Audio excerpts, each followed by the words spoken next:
Hello साथीहरु, नमस्ते मेरो सम्पूर्ण फ्रेन्डहरुलाई। अनि आज चाहिँ साथीहरु मैले म्यागीको चाउमिन बनाउँदै छु है। त ल मेरो भिडियोमा लास्टसम्म बनिराख्नु होला है त। ल मैले चाहिँ साथीहरु यहाँनेरि प्याज र खोर्सानीलाई फ्राई गर्दै छु हो। ल साथीहरु प्याज चाहिँ यतिको भयो हो। अब रातो रातो नै भयो। अनि अब यसमा चाहिँ मैले सब्जी यहाँनेरि काटेर राखेको छु हो।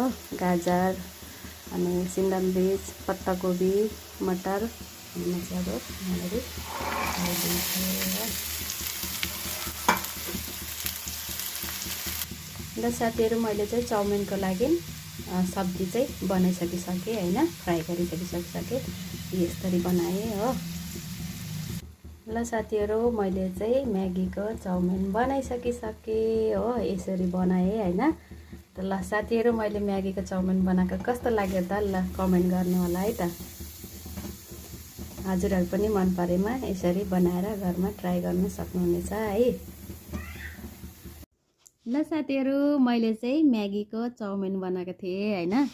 अनि अब म चाहिँ खानु लागेको है। त ल मैले चाहिँ खाएँ है।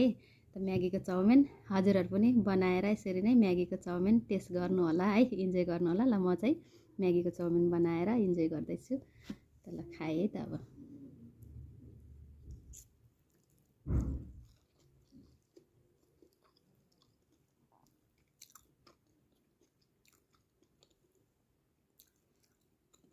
फर्स्ट टाइम बनाएर खाएको त मिठो हुँदो रहेछ।